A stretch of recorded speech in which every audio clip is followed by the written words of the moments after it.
parole est à Monsieur Frédéric Zienski pour le groupe démocrate, modem et indépendant.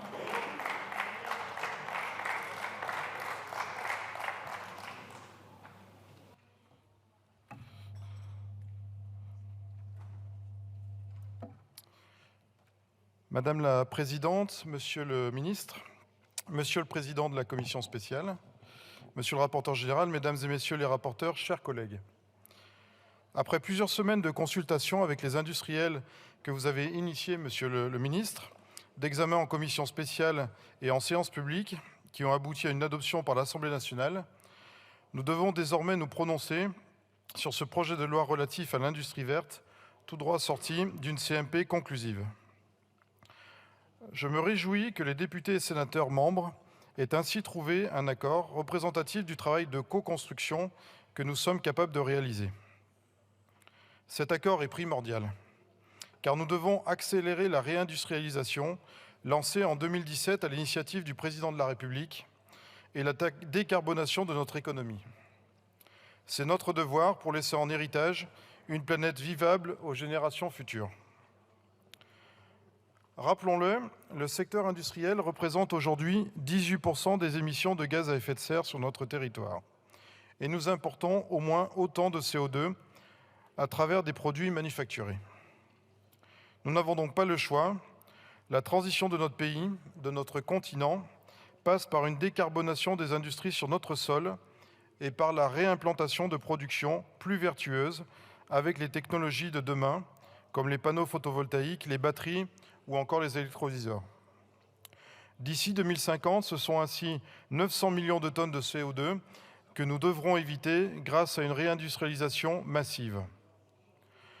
En cela, le projet de loi relatif à l'industrie verte est une avancée majeure, car il porte ce message d'un effort collectif des acteurs publics, des industriels, comme de chacun de nos concitoyens.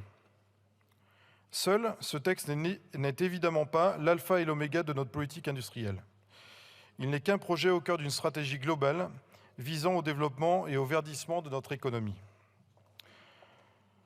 En complétant la politique fiscale, le plan d'investissement France 2030, la planification écologique, le verdissement du numérique porté par exemple par le nouveau pôle de compétitivité Enter en Gironde et la décarbonation des 50 sites industriels les plus émetteurs, il permettra d'atteindre nos objectifs et de faire la France le leader de l'industrie verte en Europe. Je le rappelle ici, ce texte permettra de libérer du foncier pour nos industriels qui doivent avoir les terrains nécessaires à l'implantation de leurs projets. Simplifiera les procédures tout en préservant nos exigences environnementales et mobilisera plus activement l'épargne privée en faveur des besoins de financement colossaux de la transition écologique. Je me réjouis également des avancées permises par l'accord conclu en CMP, notamment le signal de confiance adressé aux industriels qui s'engagent dans des projets d'intérêt national majeur.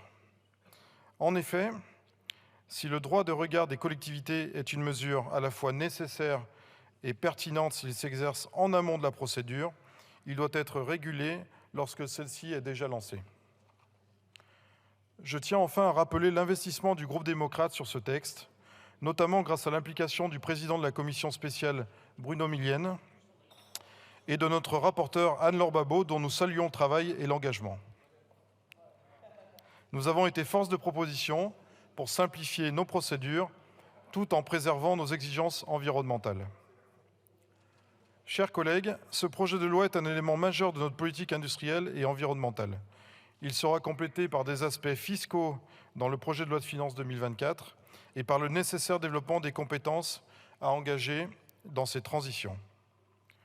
De nombreux autres efforts devront être entrepris en matière de sobriété, de rénovation thermique et d'accompagnement des transitions, réinventer le progrès économique et social par l'écologie, tel doit être notre défi collectif. C'est pourquoi le groupe démocrate votera résolument et fermement en faveur de ce projet de loi. Je vous remercie. Je vous remercie.